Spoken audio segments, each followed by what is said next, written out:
suis Raphaël Séguier et je vous présente le podcast Sésame Asie. La région APAC compte plus de 4 milliards d'habitants et représente près de la moitié de la croissance économique mondiale. De nombreux Français sont donc venus s'installer ici, dans la région la plus dynamique au monde. Cependant, réussir en Asie n'est pas toujours facile.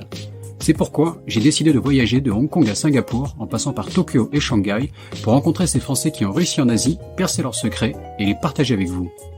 Si le podcast Sésame Asie vous plaît, n'oubliez pas de laisser 5 étoiles et un commentaire sur Apple Podcast, cela m'aide beaucoup. Je vous souhaite une bonne écoute. Bonjour Albin. Bonjour Raphaël. Donc Albin Lix, tu es fondeur et managing director de Digital Business Lab. Merci de nous recevoir dans tes bureaux. On est à Hong Kong. Là, je fais une grosse série d'épisodes sur Hong Kong, mais je découvre un nouveau quartier avec toi. On est à Sai Ying Pun. Ça nous change un peu de Wan Chai central, mais un quartier aussi très sympa et assez central. Oui, on est limitrophe Sai Ying Pun, Sai Wan, HKU. C'est un peu le quartier des étudiants, donc il y a de l'animation, il y a de la vie dans ce quartier. C'est plutôt agréable. Merci de nous rendre visite aujourd'hui au bureau. Merci à toi. Je vais te demander de nous présenter rapidement qui tu es, Albin, et qu'est-ce que c'est Digital Business Lab. Ok. Écoute, c'est très simple. Donc moi, je suis Albin Lix, j'ai 33 ans et je suis arrivé à Hong Kong il y a 8 ans. Je viens de Bretagne, à Saint-Malo. Et donc j'ai tenté l'aventure entrepreneuriale à Hong Kong depuis maintenant presque 8 ans. Voilà, je suis arrivé avec à la fois un petit peu de préparation, peut-être pas suffisamment pour tenter de créer ma société ici et d'accompagner les marques, notamment sur les réseaux sociaux, à la fois les réseaux sociaux western, à la fois les réseaux sociaux chinois, parfois aussi des marchés un peu plus spécifiques comme la Corée, le Japon, la Thaïlande. Et voilà, on grandit étape par étape, une aventure assez excitante. Donc après 8 ans, t'en es où? T'as combien de collaborateurs? T'es sur Hong Kong, mais aussi sur Singapour, je crois. Exactement. Donc on a effectivement notre bureau initial à Hong Kong, avec une vingtaine de salariés, 12 différentes nationalités. Donc voilà, une équipe très internationale. Avec différentes cultures. On a également un bureau un peu plus récent à Singapour qui a été lancé il y a un peu plus d'un an et demi maintenant, qui fonctionne très bien avec 3 salariés qui grandit. Et on a maintenant aussi des velléités de développement peut-être sur la Chine en 2021. D'accord, ok. On va revenir. Donc, tu m'as dit Saint-Malo, c'est ça? C'est ça. J'ai vu que tu avais travaillé un peu ton storytelling sur ton site internet. Tu te présentes comme venant de Saint-Malo, arrivant à Hong Kong. Donc, raconte-nous un peu voilà, comment ça s'est passé. Bon, alors, donc Saint-Malo, c'est une petite ville d'un peu plus de 55 000 habitants voilà, dans le nord de la Bretagne. C'est super sympa à visiter. Oui, très sympa à visiter, je recommande. Très joli. Il ne pleut pas tout le temps à Saint-Malo. Parfois, il fait très beau et c'est très accessible depuis Paris. J'ai pas eu beau temps par contre. J'ai apprécié, mais. Ouais, non, alors ça arrive ponctuellement qu'il y a un petit crachin breton qui s'abat sur la ville, mais ouais, non, c'est une ville assez exceptionnelle à plusieurs niveaux. Déjà, c'est un cadre pour grandir qui est vraiment incroyable parce que voilà, pouvoir longer la digue de Saint-Malo en rentrant de l'école, c'est quand même un privilège assez incroyable. Ensuite, c'est aussi une ville je dirais d'audace parce que voilà, il y a une histoire, les corsaires qui sont des pirates qui allaient voilà un petit peu, je dirais, maltraiter les navires britanniques pour principalement leur voler de l'argent, des cargaisons. Surcouf, c'est ça, c'est Saint-Malo, Surcouf. C'est ça, Surcouf, voilà, Jacques Cartier. Il y a aussi pas mal d'écrivains qui sont passés par Saint-Malo. Donc non, c'est une histoire forte, une histoire riche.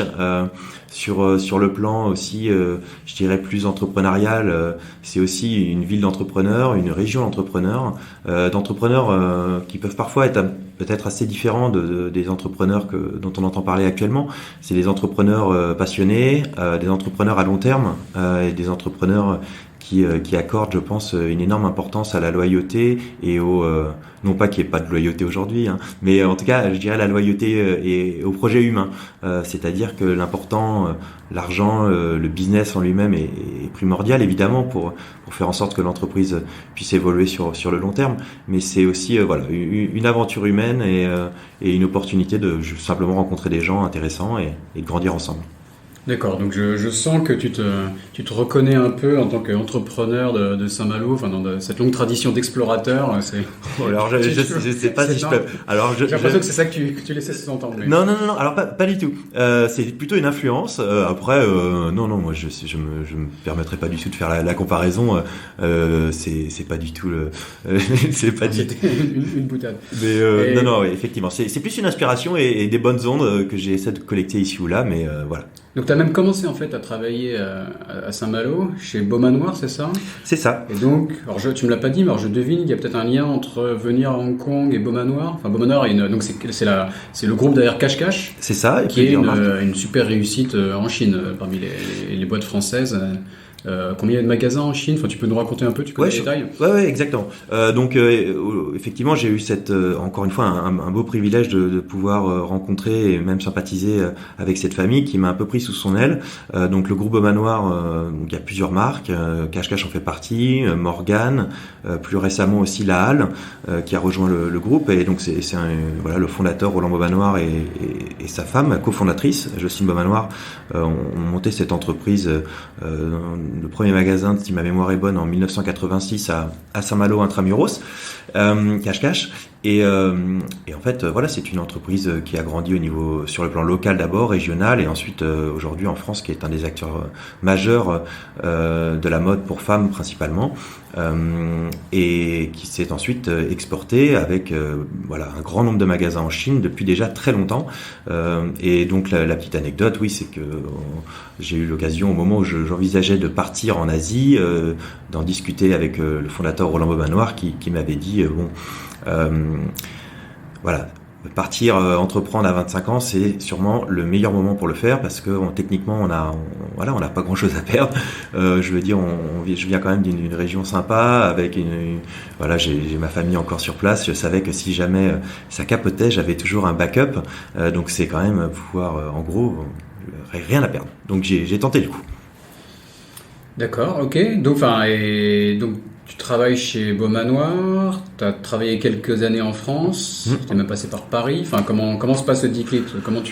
Alors le déclic, il vient pas tout de suite. D'abord, donc sur le plan scolaire, moi c'était un petit peu compliqué. Donc j'avais vraiment des grosses difficultés. Je pense qu'il y avait les cancres et moi j'étais encore le niveau au-dessus.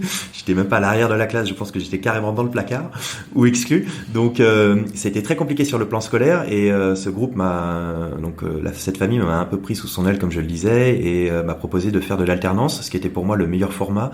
Ils m'ont proposé un deal qui est assez surprenant.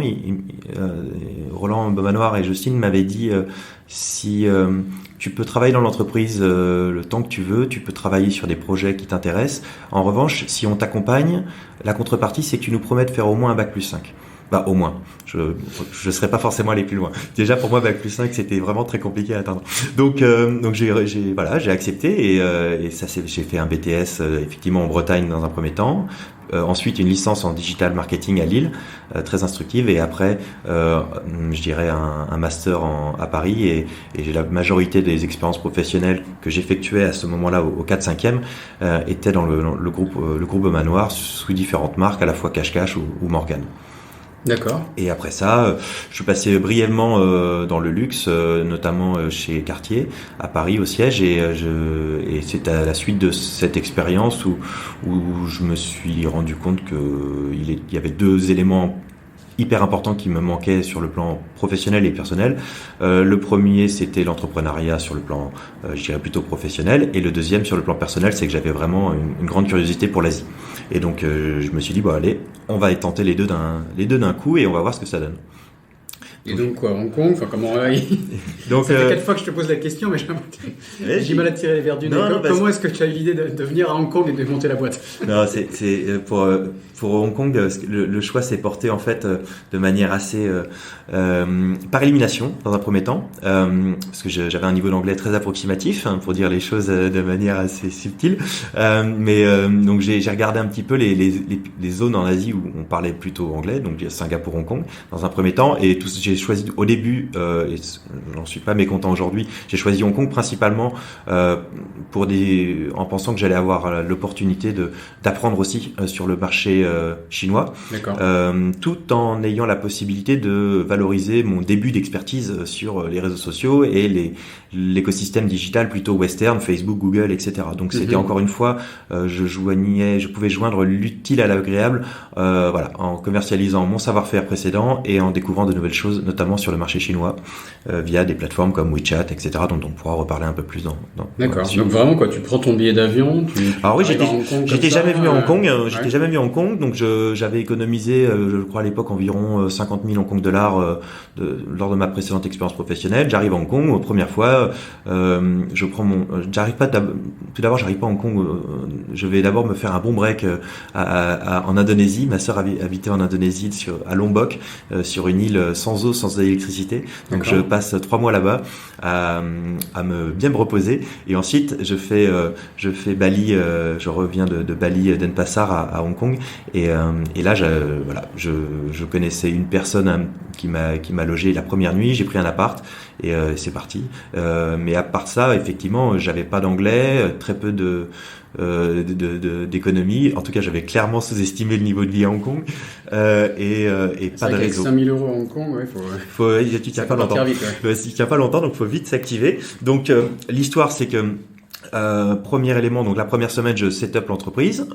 Tu t'es pas dit je vais chercher un travail ou quoi? Toi, c'était parti. Je suis arrivé un lundi, le vendredi, la société était créée. Bon, après, à Hong Kong, c'est particulièrement simple, hein. On a un formulaire, 2 pages, ça va très vite.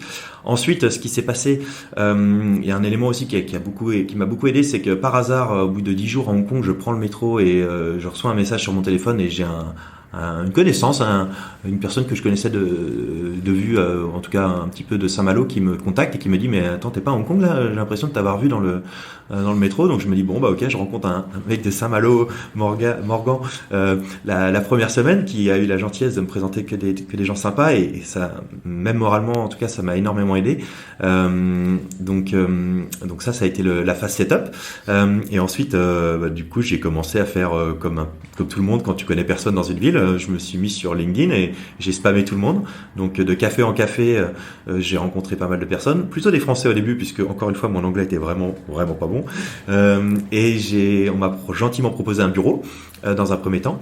Donc on m'a prêté après quelques mois, donc ça m'évitait de travailler dans mon modeste appartement de Shenyang, et à la suite j'ai occupé ces bureaux qu'on m'a gentiment prêté pendant presque 2 ans. Ça a été énorme, je me rends compte maintenant. Et 2 ans de bureau gratuit. Voilà, 2 ans de bureau gratuit, une start-up qui avait levé pas mal d'argent et qui ensuite avait pris un beau bureau et qui se staffait peut-être pas à la vitesse à laquelle ils le souhaitaient, donc ils avaient énormément de place. Et donc du coup j'ai un petit peu vécu sur le dos des investisseurs de cette start-up, puisque j'ai gentiment occupé un deck pendant au moins 2 ans. Donc tu avais cette compétence en digital que tu avais déjà acquise en France, c'est ça? Et donc tu dis naturellement, voilà, j'arrive à Hong Kong, j'ai cherché des clients et je vais être quelque part consultant en digital.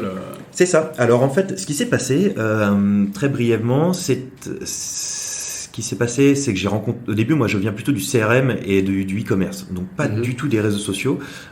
Et en rencontrant, autour de ces différents cafés que j'ai pu avoir, la plupart des gens que je rencontrais me disaient ils n'étaient pas forcément dans une logique e-commerce tout de suite. On me parlait tout le temps de social media.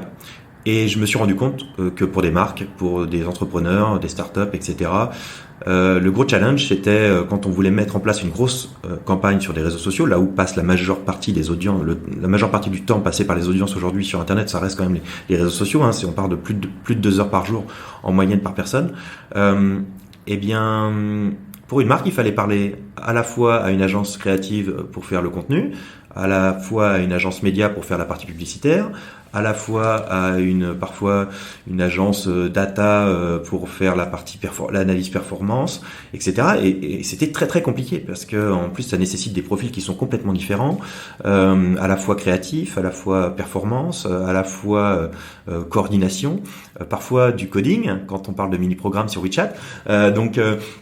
En fait, assez naturellement, j'en suis arrivé à la logique de me dire, bon, je vais arriver avec une solution one-stop shop, social media seulement. En revanche, on va être capable de travailler sur l'ensemble des écosystèmes présents en Asie. Comme ça, une marque qui souhaite se développer en Asie, elle va pas avoir une agence par pays, elle va pouvoir contacter notre agence Digital Business Lab et on va pouvoir s'occuper d'elle sur l'ensemble des marchés majeur.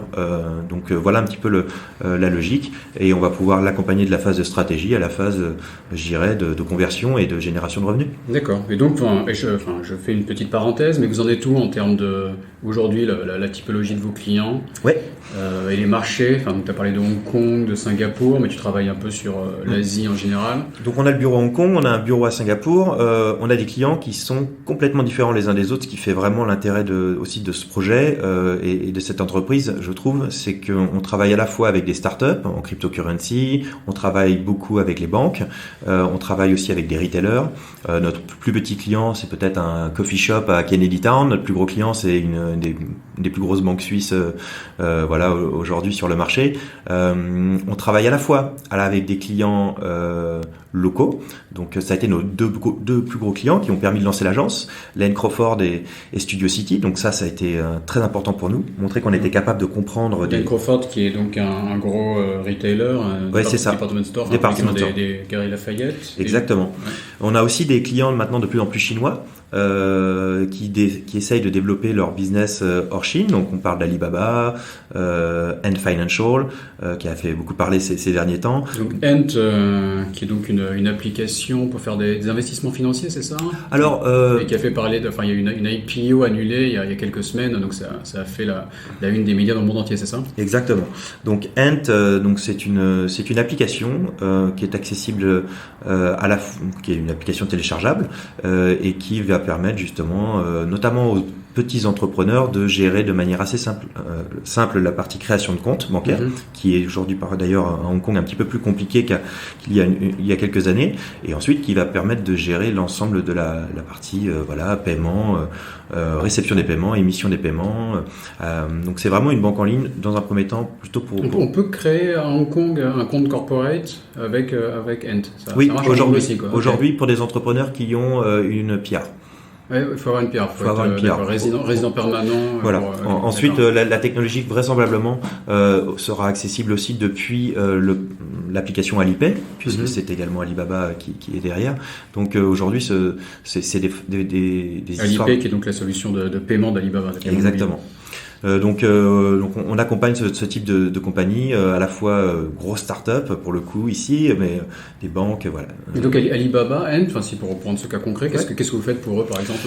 Alors on a différents pour eux, on a différents cas de figure. On les accompagne notamment sur la partie storytelling. Quelle est l'histoire, quel est le positionnement à adopter, notamment sur le marché hongkongais, pour pouvoir justement être reconnu et auprès des entrepreneurs, des SMEs.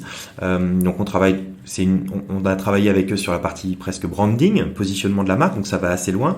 On les a accompagnés sur la définition de leurs valeurs, mais également sur quel est le discours à apporter sur les différents réseaux sociaux, quel est le contenu à créer, comment générer de l'engagement et à la fin évidemment comment générer de la performance sur le plan business. Donc c'est typiquement c'est vraiment le type de client où on accompagne de A à Z, sachant que aujourd'hui on a des clients pour lesquels on ne fait que de la vidéoproduction ou que de l'influence marketing ou que de la stratégie. On a d'autres clients comme ce type de clients qui. Donc là, tu es en train de citer un peu les principaux piliers de ton activité, c'est ça? Quand un client vient te voir, tu lui dis je suis ce que tu appelles une one-stop shop. Et vas-y, donc redis-nous ces trois piliers. Donc les trois piliers, c'est définition de la stratégie social media, très important, parce qu'aujourd'hui il y a beaucoup de marques qui considèrent que les réseaux sociaux, être sur les réseaux sociaux, c'est déjà une stratégie en soi, alors que ça ne reste que des outils. Donc ça c'est le premier point. Ensuite, c'est la création de contenu, faire en sorte d'intéresser une audience, parce que quand un utilisateur passe du temps sur les réseaux sociaux, il est à la recherche parfois d'une émotion, d'une info. Il faut vraiment j'ai essayé de pas utiliser trop d'anglicisme, mais de takeaway. Il faut donner quelque chose à l'audience. Donc nous, notre job, c'est justement d'essayer d'extraire et de produire ça. Ensuite, après, une fois avoir défini la stratégie, produit et distribué des contenus intéressants au niveau organique. Quand je dis au niveau organique, c'est sans advertising, sans publicité, pour amplifier la visibilité de ces contenus. On peut travailler sur d'autres actions. l'influenceur marketing, faire un travail de partenariat avec des influenceurs qui ont une audience significative et idéalement un contenu authentique. Et à la fin, je dirais du process, c'est un peu aussi une forte spécialité qu'on a dans l'agence, c'est de mettre en place des campagnes de publicité assez ciblées, assez tactiques, pour justement permettre, je dirais, d'atteindre différents types d'objectifs. Pour une application, ça va être le download, le téléchargement, ça va être également la génération de trafic sur un site web, de la vente en direct, une augmentation d'audience. Donc voilà, il y a différents objectifs qui peuvent être couverts. Donc stratégie, création de contenu organique, influence, advertising, publicité, et dans certains cas, comme je le citais en amont de cette discussion, la partie, je dirais, analytique, où on est capable aujourd'hui de collecter un certain nombre de données, d'analyser des sentiments sur des discussions, etc. Donc là, on est plutôt sur une approche plutôt étude de marché, analyse de Vous utilisez des outils d'intelligence artificielle qui font ça Exactement, donc on utilise plusieurs outils. On a des outils bien évidemment complètement différents sur le marché chinois que sur les réseaux sociaux, je l'appelle western, mais on travaille en collaboration avec différentes plateformes qui nous permettent de collecter ces données, et ensuite notre job, nous, c'est de les interpréter, de les faire parler et de les convertir en actions concrètes pour que ça soit surtout de ce qu'on appelle des données actionnables et pas seulement, je dirais, des données intéressantes. D'accord. Voilà. Et tu m'amènes justement donc sur le marché chinois, sa spécificité. Enfin, tu peux nous expliquer un peu, vu que tu as Hong Kong, Singapour, tu es aussi présent sur d'autres pays d'Asie, je crois que tu as cité la Thaïlande, la Corée, la Chine. Exactement. Donc, peut-être la spécificité de la Chine en général, et après de chacun, enfin qui est vraiment spécial, on va dire, et après comment ça se passe pour un client. Toi, typiquement, tu as un client qui arrive à Hong Kong, une boîte étrangère par exemple.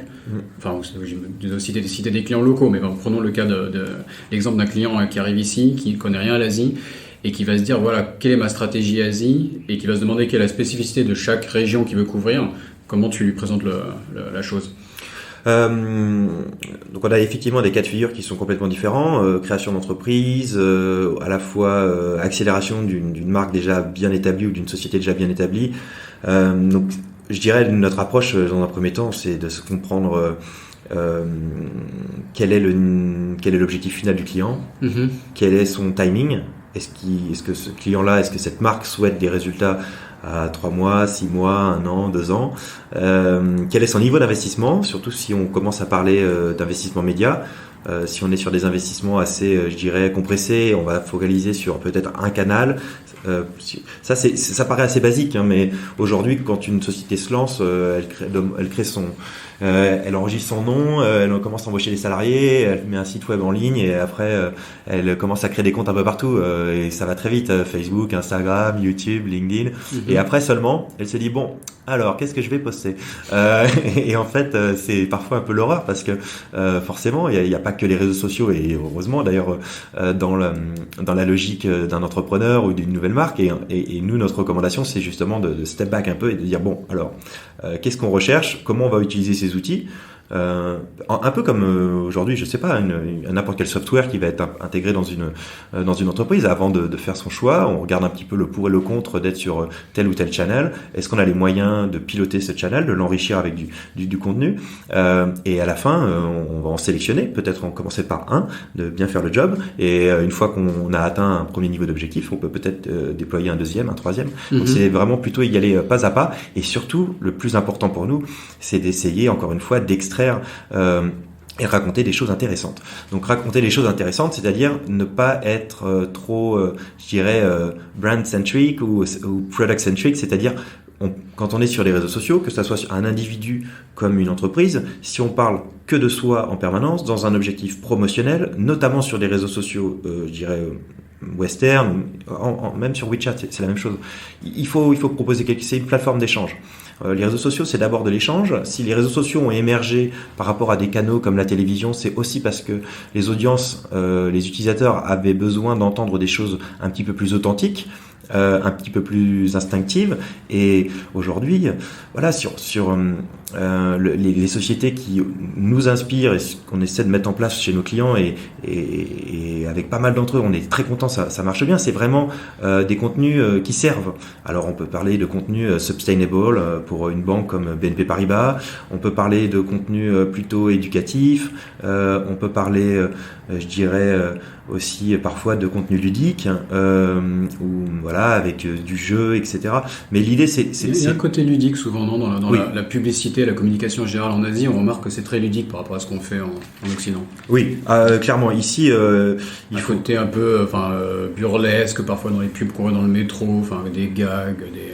Il y a un rapport au jeu en Asie, notamment en Chine, qui est fort. Hein. La première société de production de jeux vidéo au monde, c'est Tencent, c'est une société chinoise. Les mainland Chinese adorent jouer, et donc les réseaux sociaux. Et c'est aussi pour ça que des plateformes comme Douyin, qui est la version chinoise de TikTok, aussi cartonnent. C'est-à-dire qu'en fait, on vient à mixer des contenus qui sont des contenus vidéo avec une notion de, je suis encore désolé, de gamification. Mais je crois pas qu'il y ait de traduction en français. Je vais galérer là. Donc je galère un peu sur les traductions. Donc effectivement, la notion de jeu est hyper importante. Nous, ce qui est assez incroyable à ce niveau-là d'ailleurs, c'est qu'on travaille parfois avec des marques de luxe qui sont logiquement très attentives à leur image, à l'importance du produit, et quand on regarde leur feed Instagram, on se rend compte que voilà, 2 photos ou 2 vidéos sur 3 sont systématiquement orientées produits. On parle de produits, on parle de la marque, etc. C'est vraiment 99% de la communication. Ce qui est assez rigolo, c'est que quand on rencontre des sociétés comme des banques, nous ça a été notre cas à plusieurs reprises, puisqu'on a quelques banques, on a la chance de bosser avec pas mal de banques. Ce qui s'est passé, c'est que le discours était complètement opposé au discours du luxe. C'est-à-dire, le discours c'était bon, alors vous êtes une agence, nous on est une banque. Notre discours, si on parle de nos services investment banking ou wealth management sur les réseaux sociaux, ça va pas trop le faire. Donc il faut nous aider à proposer un contenu qui va intéresser les gens. Et évidemment, il faut qu'à un moment donné, on parle de la société, on parle de la banque, on génère de l'intérêt. Mais de l'autre, l'idée c'est aussi de mettre quelque chose sur la table. Donc il y a des sociétés, des banques qui parlent énormément et qui font aussi énormément. On parle d'action en sustainability, qui mettent en avant des initiatives sur l'éducation, etc. Donc je dirais il y a une prise de distance un peu plus importante sur parfois des métiers je dirais qui peuvent paraître très traditionnels, un peu old school, mais qui finalement sont aujourd'hui pour nous extrêmement attentives à la valeur ajoutée qui doit être proposée sur les réseaux sociaux, parce qu'ils ont des produits pas très sexy, ils sont obligés d'innover, alors que voilà, le luxe se dit qu'ils ont déjà des beaux produits. C'est vrai, c'est intéressant. C'est vrai qu'un sac à main Canon, c'est un peu plus visuel qu'un produit bancaire, mais je pense que sur les certaines entités luxe aujourd'hui, il y a aussi un chemin à parcourir, et nous on les accompagne pour respecter le fait de proposer des émotions et essayer de sortir un petit peu du tout produit, et voilà notre approche. Donc en fait c'est assez rigolo, parce qu'on pourrait penser que on fait du social media, et donc en plus aujourd'hui les réseaux sociaux ont pas toujours très bonne presse quand on voit l'impact que ça peut avoir au niveau politique. On l'a vu en Europe, on l'a vu aux États-Unis, mais nous en fait on se rend compte qu'on s'éclate à bosser pour des organisations comme à Hong Kong Ballet, à produire du contenu et à les accompagner sur leur stratégie, à travailler également sur des logiques sustainable, artistiques. Donc il y a énormément de choses à faire. Encore une fois, ça reste un outil extrêmement puissant. Pour des personnes qui veulent l'utiliser de manière négative, malheureusement c'est très puissant. Pour des sociétés, des individus qui veulent s'exprimer avec créativité, ça peut être aussi une caisse de résonance assez puissante. D'accord. Et tu nous as parlé donc des influenceurs, qu'on appelle souvent KOL dans la région. Comment ça se passe? Les KOL prennent une importance partout dans le monde, mais en Chine, on en parle vraiment beaucoup. Oui. Ça coûte assez cher. Enfin, il y a des KOL. Si on veut un bon KOL, on arrive sur des prix qui sont vraiment impressionnants en Chine. Comment travailler avec un KOL? Comment trouver le bon KOL? Comment essayer d'avoir un retour sur investissement? Parce que ça coûte cher, mais donc il y a quand même une prise de risque. Est-ce que les gens arrivent à s'y retrouver à la fin?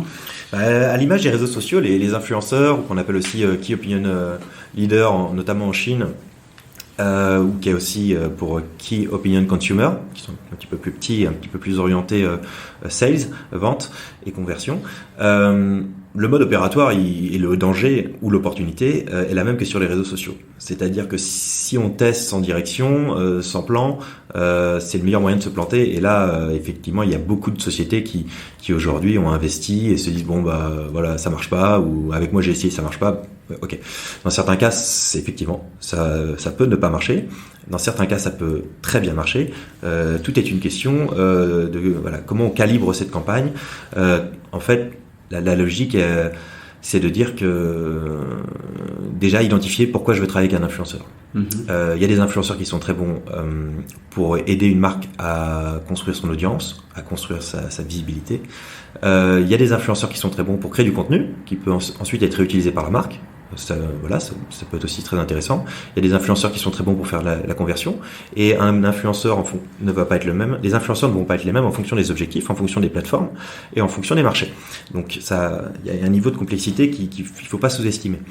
Ensuite, au niveau de l'activation, la plupart des marques, ou beaucoup de marques encore aujourd'hui, travaillent sur des influenceurs avec des influenceurs en mode one shot. Elles les contactent, elles leur envoient des produits, elles leur demandent de publier, ok, mais nous, ce qu'on recommande, c'est plutôt de travailler sur des logiques à long terme, avec de la répétition. Sur des réseaux sociaux comme les réseaux sociaux occidentaux, Facebook, Instagram, il ne faut pas oublier qu'on a affaire à des utilisateurs qui ne sont pas toujours dans une logique d'achat quand ils utilisent ces réseaux sociaux-là. Ils veulent avoir un contenu cool, ils sont en train de rentrer du boulot, ils sont dans le métro. Il faut créer de la répétition. Donc, travailler avec un influenceur une fois, avoir un ou deux posts, ça va pas permettre de faire exploser un chiffre d'affaires. Alors qu'en Chine, c'est complètement différent. En Chine, on se rend compte que des influenceurs sur un, deux posts peuvent déjà commencer à générer des ventes. C'est juste que le rapport de crédibilité entre un influenceur chinois et un influenceur sur les réseaux sociaux western est complètement différent. Ça, c'est une première différence. La deuxième différence, c'est une différence fonctionnelle, c'est-à-dire que les réseaux sociaux chinois intègrent déjà pratiquement tous des fonctionnalités e-commerce, ce qui n'est pas du tout encore le cas des réseaux sociaux Facebook ou Instagram, où quand on voit un post sur Instagram, même s'il y a certaines fonctionnalités commencent à apparaître, c'est très compliqué de switcher d'Instagram, de trouver la fiche produit, ça prend un peu plus de temps. Tu peux nous citer les principaux réseaux sociaux chinois sur lesquels tu travailles? Nous, on travaille beaucoup sur WeChat, Weibo, Little Red Book, Douyin. Donc ça, c'est donc tous ces réseaux sociaux-là proposent déjà des expériences e-commerce. Et on commence à faire de plus en plus aussi de recrutement de ce qu'on appelle des KOC, Key Opinion Consumer, pour des campagnes sur des plateformes comme Tmall, où là pour le coup on engage un influenceur, l'influenceur redirige, il fait un live streaming ou des posts, et il redirige directement sur une plateforme d'achat, parfois directement intégré au social media en lui-même, et l'achat se fait en un clic. D'accord. Donc pour ce que tu expliques, en fait, il faut imaginer que c'est comme si Instagram et Twitter intégraient déjà une fonction e-commerce. Alors ils le testent. Instagram l'a testé depuis déjà au moins 2 ans avec Instagram Checkout. D'accord. Instagram a proposé une fonctionnalité à plusieurs marques pour pouvoir vendre directement dans Instagram. Donc c'est assez intéressant. On achète directement dans Instagram. On a une notification. Instagram envoie une notification en expliquant votre shipping est parti, et Instagram prend un cut, une commission sur le. Donc en fait, le jour où cette technologie-là, ou cette approche-là est répandue à l'ensemble d'Instagram, Instagram va se transformer en énorme eBay. Alors, je ne sais pas si c'est positif ou négatif, ça va peut-être altérer un petit peu la partie créativité. Donc, je pense qu'aujourd'hui, nous, ce qu'on comprend, par exemple, sur Instagram, c'est que ils savent. Je ne sais pas exactement quelle est on n'arrive pas véritablement à comprendre la direction. Ils intègrent de plus en plus de fonctionnalités liées à la conversion, à l'achat, l'acte d'achat. Donc il y a un formidable potentiel de business. Ça, c'est clair et net. Quand on voit des marques, on a des centaines ou des millions de followers. Demain, ça pourrait être leur nouvelle database pour générer des ventes très rapidement. Donc ça, c'est un angle très commercial. Et après, il y a un autre angle où on voit Instagram qui commence à faire des tests pour cacher la fonction like, en se disant qu'il y en a marre un peu des influenceurs, où les utilisateurs d'Instagram se comparent trop les uns aux autres et publient des contenus non pas en fonction de ce qu'ils ont envie de publier, mais en fonction de ce qui va potentiellement générer le plus de likes. Et donc en supprimant cette fonction like, ils souhaitent redonner un gage d'authenticité à la plateforme avec des contenus qui sont moins intéressés en termes de performance. Donc d'un côté, on voit des fonctionnalités qui se mettent en place très orientées commerce. De l'autre côté, des fonctionnalités qui se mettent en place pour protéger le caractère authentique de la plateforme. Et donc aujourd'hui, on ne sait pas encore exactement quelle va être la direction. Ce qui est sûr pour nous, c'est que ça va être très compliqué de faire les deux en même temps. D'accord, ouais. Ça veut dire, enlever le like, ça sera un pas en avant assez impressionnant. Ça veut dire qu'il faudrait quoi? Il verrait l'engagement sur chaque post par rapport au temps que tu passes dessus. Alors, et ça serait une sorte de like, c'est ça? Je me suis peut-être mal exprimé. Quand j'ai enlevé le like, c'est enlever le compteur. C'est-à-dire qu'on ne verrait plus le nombre de... Compteur, d'accord. Donc mais le like serait toujours là. On serait plus dans une logique où en fait, je vois combien sur tes posts Instagram, je ne verrai plus combien de personnes ont liké ce post-là. Je peux encore le faire, mais je ne peux plus voir le nombre et ce qui influence potentiellement les comportements des utilisateurs. Donc voilà, donc c'est à ce niveau-là, oui, il y a un écosystème en Asie qui est extrêmement complexe et c'est ce qui fait aussi l'intérêt et pour nous travailler avec toutes ces équipes, toutes ces cultures, c'est vraiment au jour le jour, c'est passionnant parce qu'on se rend compte aujourd'hui que voilà, évidemment pénétrer le marché chinois est c'est très spécifique et c'est en train de se répandre un petit peu partout.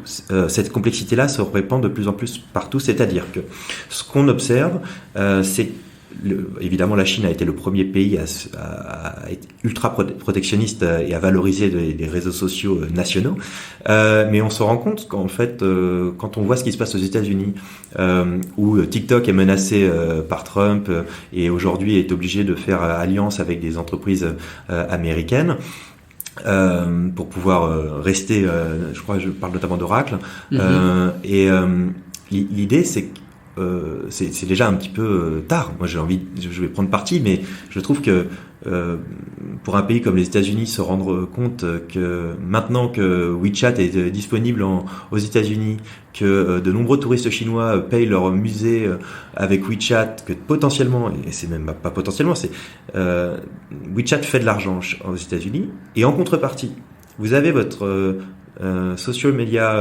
américain qui a toujours été banni aux États-Unis, en Chine, pardon.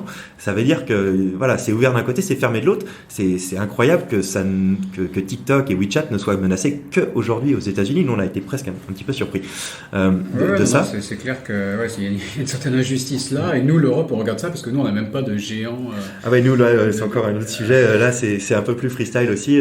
Nous, on n'a pas trop de concurrents à mettre en avant. Ce qui se passe en Asie, quand on fait des campagnes sur le Vietnam, on se rend compte aujourd'hui, par exemple, quand on fait des recherches, que le Vietnam aujourd'hui subventionne énormément de futures plateformes locales. Donc le Vietnam, qui est un peu similaire à la Chine, non? Il y a des interdictions de... Alors il n'y a pas d'interdiction. C'est-à-dire qu'il y a différents moyens de gouvernements ça. Similaires, mais ils ont laissé plus de liberté sur Internet. Il y a des pays qui mettent en place des interdictions. Ça a été le cas de la Thaïlande, qui a condamné Facebook il y a 1 mois et demi, voilà, pour des problématiques de contenu. C'est le cas aussi de l'Indonésie, qui aussi a mis en place certaines limites sur Facebook, notamment pour lutter contre les fake news. Donc il y a plusieurs moyens. Il y a des pays qui subventionnent des nouvelles plateformes pour concurrencer ces gros mastodons américains comme le Vietnam. Il y a des pays qui condamnent, mais à la fin, je pense que l'objectif reste le même. Ils veulent regagner en souveraineté en termes de data, et ces pays-là, à un moment donné, le Vietnam, je prenais l'exemple, le gouvernement vietnamien, il se rend compte que il a des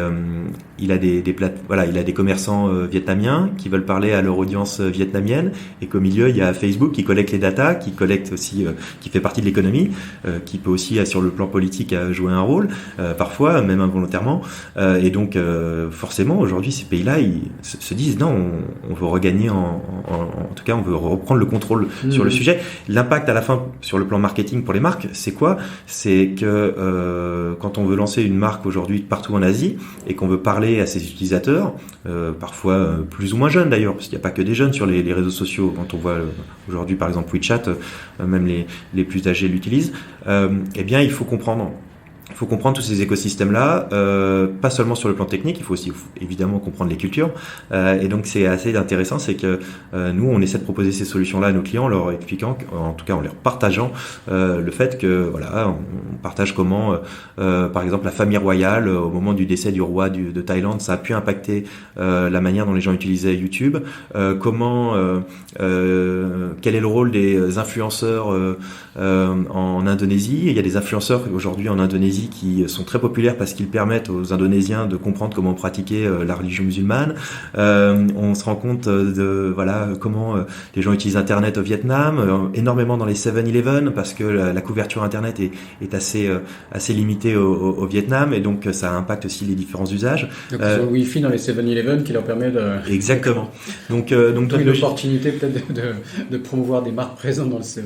C'est exactement ça. Donc la logique pour nous, elle n'est pas seulement d'arriver avec des solutions opérationnelles et marketing purement technique, elle est aussi de comprendre l'aspect culturel et c'est ça aussi qui fait la richesse. Chaque pays, de pouvoir conseiller vos clients qui forcément n'ont pas cette expertise aussi détaillée comme vous, quoi. Okay. Donc voilà, donc pour aller dans ce sens-là, on s'accompagne puisqu'on a, comme je le disais tout à l'heure, on a aujourd'hui on est très opérationnel, mais on s'accompagne aussi. Par exemple, on a un partenariat avec une anthropologue qui est donc un profil académique, qui anthropologue et spécialiste des cultures Internet, qui est basée en Australie et qui est chinoise et qui nous accompagne en continu pour nous nourrir d'informations sur les cultures. Parce que demain, si on ne comprend pas la culture vietnamienne ou mainland Chinese, etc., si on ne comprend pas les plateformes et si on ne comprend pas aussi l'ADN des marques pour lesquelles on travaille, il est impossible pour nous de prendre la main sur les réseaux sociaux et de faire du bon boulot. Donc on travaille justement sur ces trois aspects. L'aspect technique des plateformes, l'aspect culturel des audiences auxquelles on s'adresse, et évidemment, je dirais une compréhension la meilleure possible de l'ADN des marques et de l'histoire des marques que l'on représente. D'accord. On a fait une énorme parenthèse, mais bon, je sentais qu'on avançait dans l'épisode et qu'il fallait qu'on rentre un peu dans les détails de ton activité, que c'était quand même le cœur de l'épisode. Mais il y a quand même un aspect passionnant sur comment tu as démarré cette boîte. Donc on en était là, t'es dans pas un coworking space, mais t'es dans un petit bureau gratuit. Tu nous as dit à plusieurs reprises que ton anglais n'était pas exceptionnel. Donc j'imagine que tu l'as largement corrigé depuis. Mais comment t'arrives donc il y a encore une marge de de cette progression. étape-là, est-ce qu'on a raconté aujourd'hui, donc voilà, d'être patron d'une belle petite entreprise. Qu'est-ce qui s'est passé et quels sont comment t'as attrapé tes premiers clients, comment ça s'est passé? Dans ce fameux bureau qu'on me prêtait gracieusement, un beau jour, j'ai rencontré une petite pause cigarette et je rencontre un Anglais qui m'a proposé une mission, un de mes premiers clients d'ailleurs, et qui m'a proposé de faire ma première campagne influenceur. Donc j'ai géré tout seul. Ça s'est bien passé. Je crois que ça s'accompagnait d'ailleurs en complément, il m'avait aussi demandé de distribuer des flyers dans les bars pour cet événement. C'était un petit événement sportif à Hong Kong et donc ça s'est plutôt bien passé et à la fin il m'a dit merci, ok, tout s'est bien passé, il m'a payé et il a très gentiment envoyé un email à la vice-présidente de Len Crawford pour me recommander. Donc du coup me voilà parti. Alors je vivotais depuis déjà 2 ans avant que la société vraiment prenne, 1 an et demi, je dirais, 1 an et demi. Et donc je suis allé à ce rendez-vous, j'ai emmené 2 potes avec moi, un Français et une Hongkongaise, et je leur ai dit si jamais on décroche le contrat, je vous embauche, et c'est ce qui s'est passé. Donc du coup, nous voilà partis à 3 maintenant dans l'aventure. Rendez-vous client et entretien d'embauche cumulé, quoi. Ouais, voilà, c'était assez rapide pour le coup, c'était allé assez vite, et c'est comme ça que c'est parti. Après, il y a eu je dirais une parenthèse, plus une parenthèse. Il y avait un côté fake it till you make it. Voilà, t'arrivais pas tout seul, t'avais une équipe déjà. Ah bah oui, moi c'était primordial parce que il fallait, il nous fallait aussi, il fallait montrer qu'on était j'étais pas seulement un consultant, j'étais aussi, je représentais une agence, donc je voulais arriver avec déjà un petit peu plus de poids, d'assurance et montrer qu'on était suffisamment calibré pour pouvoir accompagner un gros client comme ça. Donc c'était vraiment l'objectif. Et ça fait partie d'ailleurs, je pense, notamment dans le people business et dans le service en général, c'est pouvoir s'accompagner de bonnes personnes et des personnes qui sont meilleures que soi-même sur des c'est primordial. Et ça a été peut-être un des points sur lesquels je trouve on a plutôt pas mal fonctionné aujourd'hui. On a eu différentes personnes dans l'entreprise à des rôles de top management qui m'ont toujours aidé et avec lesquels je suis toujours en contact et qui ont toutes contribué très largement au fait qu'aujourd'hui l'entreprise se développe bien. Donc oui, Len Crawford, ça a été un très beau premier client. Et ensuite il y a eu un point d'interrogation, en tout cas un gros warning plutôt, ça a été l'obtention du visa, parce qu'à Hong Kong, à un moment donné, quand on crée une société, c'est facile. À l'époque, c'était très facile, maintenant ça l'est peut-être un tout petit peu moins, mais le vrai challenge, il est aussi dans l'obtention du visa. C'est-à-dire que c'est pas parce qu'on crée une société à Hong Kong qu'on a le droit de travailler pour cette société. On peut créer une société à Hong Kong depuis la France, etc. Ça veut pas dire qu'on a le droit de venir bosser ici. Mm-hmm. Donc moi, j'ai un peu galéré, même beaucoup galéré pour avoir ce fameux visa, n'ayant pas de sponsor et n'ayant pas en tout cas de capital conséquent. Disons les choses de manière directe. Donc ce qui s'est passé, c'est que en fait j'ai un petit peu j'étais un petit peu borderline à plusieurs reprises pendant une certaine période, le temps justement pour moi de constituer un capital suffisant et de pouvoir demander le visa investissement. À l'époque, il n'y avait pas de visa encore start-up ou entrepreneur. Donc j'ai attendu un certain temps pour pouvoir demander ce visa et au moment où j'étais prêt à faire la demande, j'ai eu une dénonciation. Donc une personne a dit que j'étais pas je ne respectais pas les règles à Hong Kong. Donc là, ça a été assez cocasse comme situation. Ce qui veut dire que là, tu avais un visa de visiteur et tu travaillais, etc. Et tu t'es fait dénoncer, j'avais un visa de visiteur. J'étais dans la légalité. C'est d'ailleurs pour ça que j'ai été inquiété, mais que finalement, il ne s'est rien passé plus tard. Mm-hmm. Donc j'étais dans la légalité. Mais ce qui s'est passé, c'est que j'ai eu une dénonciation. Donc j'ai été convoqué pour un interrogatoire qui a duré quand même 8 heures non-stop. Donc 8 heures d'interrogatoire. Ouais, en 3 langues. Il demandait de faire les 3 langues. En français, en cantonais et en anglais. Tu parles cantonais? Alors j'avais une interprète c'était exigé, donc c'était assez cocasse cette partie-là. Donc là, ça a été le moment un peu stressant, parce que quand on voit que l'entreprise commence à décoller et qu'on est quand même pas loin de se faire expulser, là c'est un peu rageant.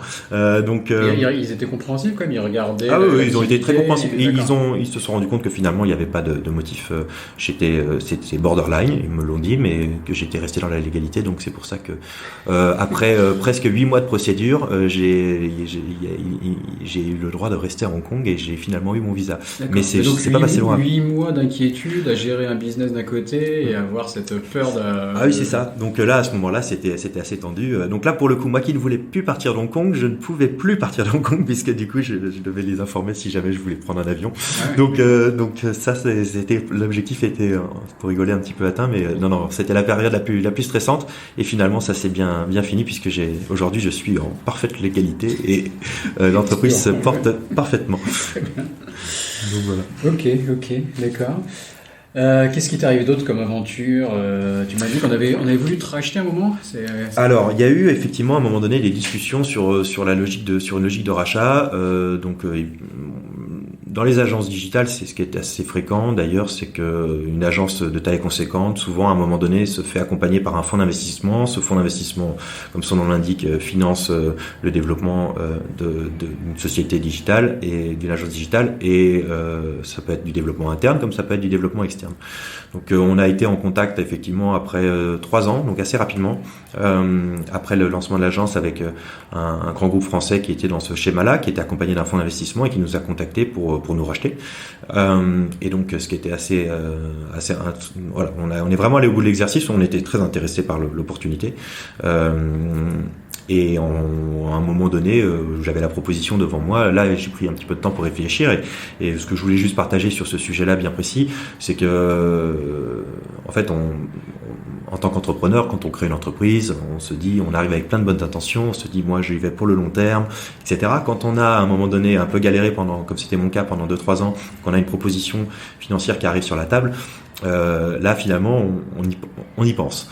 On y pense sérieusement. Et moi, ce que je voulais juste partager à ce moment-là, c'est que c'est là où on voit véritablement, c'est là où on apprend à se connaître énormément, notamment par rapport sur le rapport à l'argent.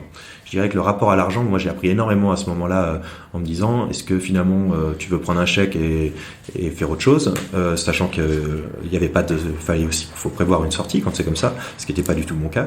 T'avais une interdiction de rester dans la même industrie à Hong Kong? J'avais une obligation de rester pendant 2 ans dans la société qui rachetait l'agence. Okay. Donc ça c'était un premier point. Mais par rapport à ça, moi l'objectif c'était surtout de savoir est-ce que tu as besoin de plus d'argent pour être heureux. Ça c'est quand même le point majeur. Et est-ce que tu trouves pas que c'est plus excitant de continuer en stand-alone, considérant qu'aujourd'hui il y a quand même un partenaire dans l'agence qui est un salarié, Xavier. Donc je suis pas tout seul. Mais l'idée c'est que c'était extrêmement instructif, et donc à un moment donné j'ai appelé quelques amis aussi en Bretagne, entrepreneurs, et du coup ils m'ont dit, c'est ce qu'ils m'ont expliqué, ils m'ont dit soit tu veux de l'argent, soit tu veux rester et continuer à grandir, donc c'est toi qui fais ton choix. Et c'était finalement assez simple, et à un moment donné du coup le choix ça a été assez simple, c'était de manière assez diplomate de décliner la proposition. Ils n'ont pas pris ça pour la négociation, ils n'ont pas surenchéri? Non, parce qu'à un moment donné, en fonction du niveau de surenchère que tu proposes, ils comprennent que c'est politiquement, c'est de manière assez polie, une manière de décliner la proposition, et de se dire que, et aujourd'hui, alors ce qui s'est passé, c'est qu'après avoir décliné la proposition, on était un petit peu, moi j'étais assez enthousiaste à ce moment-là. L'entreprise grossissait très rapidement, mais grossissait très rapidement grâce à un client. Et ce client pesait quand même 80% du chiffre d'affaires. Et un mois après avoir poliment refusé la proposition de rachat, il s'est avéré que ce client qui devait renouveler n'a pas renouvelé. Changement de gouvernance, et là on est rentré dans un autre sujet, puisque là on s'est retrouvé dans une situation où je me suis dit il y a un mois tu aurais pu dire oui, et maintenant il te reste 3 mois pour trouver d'autres clients, sinon on met la clé sous la porte. Donc là l'ascenseur émotionnel c'est assez violent, mais très intéressant. Ton rapport à l'argent a peut-être changé. Là mon rapport à l'argent a changé dans l'autre sens. Donc du coup ce qui s'est passé, c'est qu'on s'est beaucoup bagarré avec les équipes, et on a réussi à trouver de nouveaux clients, et c'est là véritablement finalement je pense qu'on est devenu une vraie agence quand on commence à équilibrer son portefeuille client et à diviser les risques. D'accord. Et justement, donc l'agence, vous avez pas mal de nationalités différentes. Comment ça se passe pour manager une telle équipe? J'imagine que ça a pas mal de force d'avoir toutes ces différentes cultures, mais parfois il y a peut-être des aspects compliqués à gérer. Alors c'est déjà passionnant, parce que... C'est quoi les pays? Enfin, peut-être pas les 11, mais les... Ouais, il y en a beaucoup, et j'espère qu'il y en aura de plus en plus. Tous les continents, quoi. On a eu des gens d'Amérique latine, évidemment US, North America, Europe, oui. On a eu tous les continents. D'accord. Et aujourd'hui, notre directrice vidéo est indienne. On a aussi des profils qui sont assez incroyables. On a une hongkongaise, Délaisse, dans notre équipe, qui a un niveau de traductrice professionnelle en coréen et en japonais. Donc elle parle un mandarin et un cantonais parfait, un anglais parfait également. Donc elle est sur 5 langues. Donc c'est assez rigolo. On a aussi beaucoup une taïwanaise qui parle espagnol. On a eu aussi un vénézuélien qui parlait chinois. Donc en fait, quand un Vénézuélien parle chinois avec une Taïwanaise, c'est assez rigolo. Donc on a des formats de communication qui sont assez marrants. C'est peut-être moi d'ailleurs le moins à l'aise sur la partie linguistique dans l'agence, donc heureusement que j'ai ce soutien-là, ça m'est très utile. T'as su bien te compléter, quoi. Ok.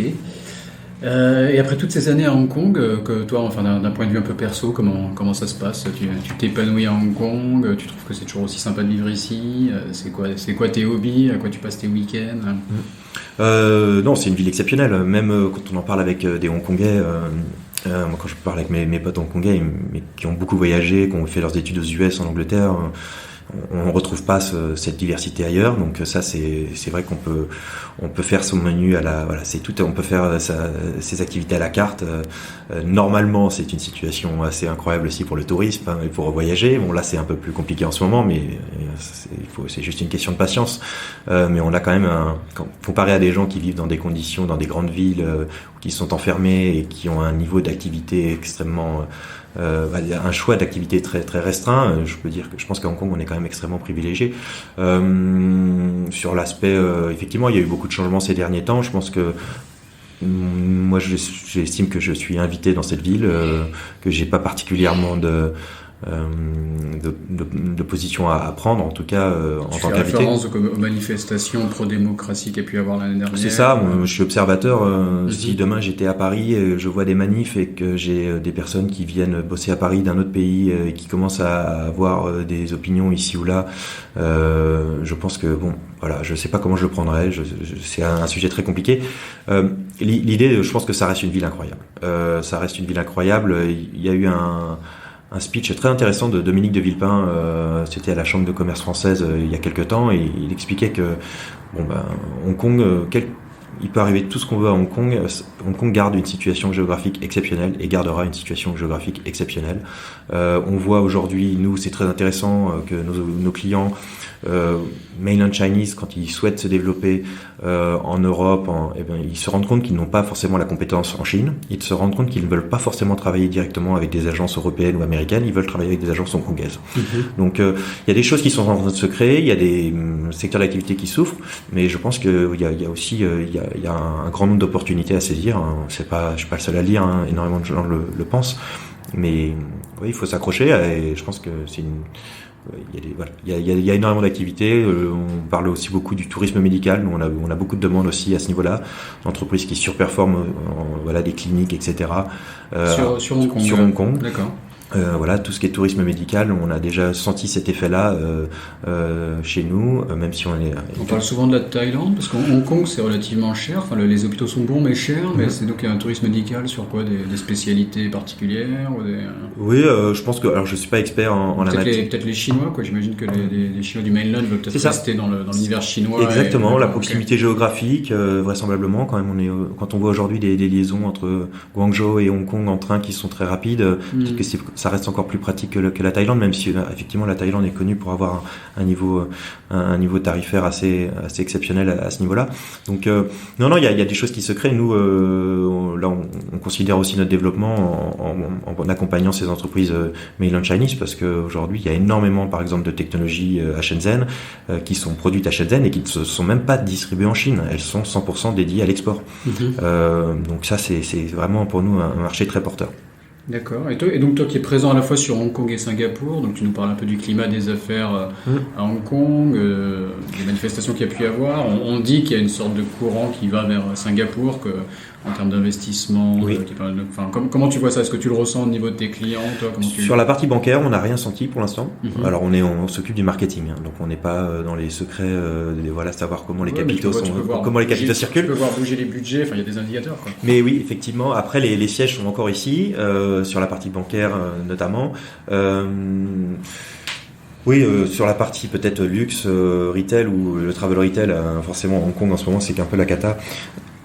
On se rend compte effectivement que peut-être dans le futur il y a des choses qui vont bouger à Singapour. Ça c'est indéniable. Le marché à Singapour en lui-même est complètement différent. Nous, on s'est rendu compte d'une chose à Singapour, c'est que moi quand je suis arrivé, je me suis dit waouh, tout le monde parle anglais. Il y a des communautés extrêmement différentes. En fait, le business me semble pour l'instant, parce qu'on est encore nouveau, donc je parle avec beaucoup de précaution, mais il me semble quand même assez très communautaire.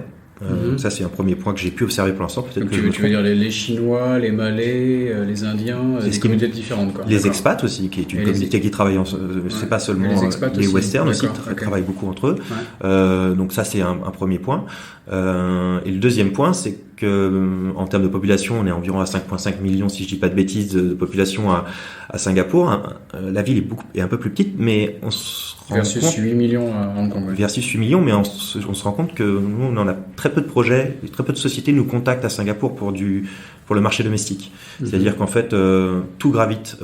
Et le business à Singapour, c'est principalement développer des activités, alors principalement en Malaisie et en Indonésie. Donc c'est vraiment la tour de contrôle, quoi. Alors qu'à Hong Kong, c'est vrai qu'il y a possibilité aussi de faire du business au niveau local. Alors je sais pas si les choses vont changer à Hong Kong du fait que il y aurait peut-être un peu moins de touristes. Il y en a déjà moins actuellement, mais en tout cas à Singapour, c'est clair et net que nous on y est depuis un an et on a beaucoup de demandes, notamment sur ces deux pays. Donc ça fait sens aussi pour nous d'être là-bas aussi pour ça. D'accord, très bien. On va arriver à la fin de l'entretien. Je vais te poser la question traditionnelle qui conclut les épisodes. Est-ce qu'après toutes ces années d'entrepreneuriat à Hong Kong, est-ce que tu as développé un hack? Est-ce que tu as une astuce pour hacker l'Asie? Alors... Voilà, je sens le stress là. Non, j'ai essayé j'ai écouté quelques podcasts avant et regardé, j'ai réfléchi un peu, mais j'arrive plus à prendre les invités par surprise. Non, mais c'est la rançon de la gloire. Exactement, mais mais j'ai tourné un peu le sujet dans tous les sens et je pense que déjà hacker l'Asie, quand on dit hacker l'Asie, c'est comme si on disait hacker l'Europe en fonction des voilà, j'ai beaucoup parlé. C'est une question générale. Après, tu peux hacker Hong Kong, tu peux hacker le quartier de Seiyingpoon, c'est flexible. Ok, je peux ajuster la question. Non, je vais un peu paraphraser Igor que j'ai écouté. Je pense qu'il y a d'abord avant Igor Duc de Native Union. Exactement. Non, là, il y a d'abord une logique de compréhension qui est très longue et d'humilité, de passer du temps. Et nous, c'est ce qu'on essaie de faire. C'est aussi pour ça qu'on essaie de s'accompagner de personnes de différentes cultures, parce que pas seulement sur le plan professionnel, mais aussi sur le plan personnel, c'est très enrichissant. Donc, il y a d'abord une phase de compréhension. Et moi, cette phase de compréhension-là, j'ai encore beaucoup de chemin à parcourir et j'ai pas du tout. Il y a encore énormément à apprendre. Donc, je pense que pour hacker l'Asie, si je devais utiliser un seul mot, c'est le mot curiosité, et c'est de surtout passer du temps à comprendre la complexité, la spécificité et la richesse des différentes cultures qui gravitent sur ce continent assez incroyable. D'accord, il faut garder sa curiosité et faire un effort. C'est ça. De compréhension. Je pense que c'est pour pouvoir hacker. Alors hacker, c'est plutôt un terme IT, mais il faut comprendre le système, il faut comprendre le langage. Il faut comprendre le langage informatique pour pouvoir hacker un système. Je pense que pour pouvoir hacker, ou en tout cas pour pouvoir développer un business et une expérience aussi personnelle dans un continent comme l'Asie, il faut d'abord comprendre le langage. Et les langages en Asie sont multiples. Ok, super. On va s'arrêter là. Pour finir, est-ce que tu as des coordonnées à nous donner? Est-ce que tu es sur les réseaux sociaux? Ouais. Alors, assez paradoxalement, je peux être assez discret sur les réseaux sociaux, mais tu m'as pas répondu tout de suite sur LinkedIn. Donc voilà, les cordonniers sont souvent les plus mal chaussés. On passe un peu plus de temps avec nos clients, c'est pour ça. Mais qu'est sur nos propres réseaux. Mais je dirais non, notre site web Digital Business Lab, digital-business-lab.com, centralise l'ensemble des informations sur notre agence. Et aussi, je vous invite à regarder les différents contenus, puisqu'on partage énormément d'informations sur les différents pays que j'ai pu citer, l'Indonésie, le Vietnam, sur la partie culturelle, sur les célébrations, sur le développement économique. On parle pas seulement que de réseaux sociaux, on parle aussi de culture asiatique. Ok, super. Voilà. Bon, je te remercie, Alvin. Merci à toi. Bonne chance pour la suite. Merci, salut. À bientôt. Cet épisode de Sésame Asie est maintenant fini. Si vous êtes toujours là, c'est que ça vous a sûrement plu. N'hésitez donc pas à laisser 5 étoiles et un commentaire sur Apple Podcast, cela m'aide beaucoup. Pour me contacter, le plus simple est de m'ajouter sur LinkedIn, Raphaël Séguier, S-E-G-H-I-E-R. N'hésitez pas à me dire ce que vous avez pensé du podcast, à suggérer des invités ou des thèmes qui vous intéressent. Tout feedback est le bienvenu. Merci d'avance et je vous retrouve au prochain épisode. Salut!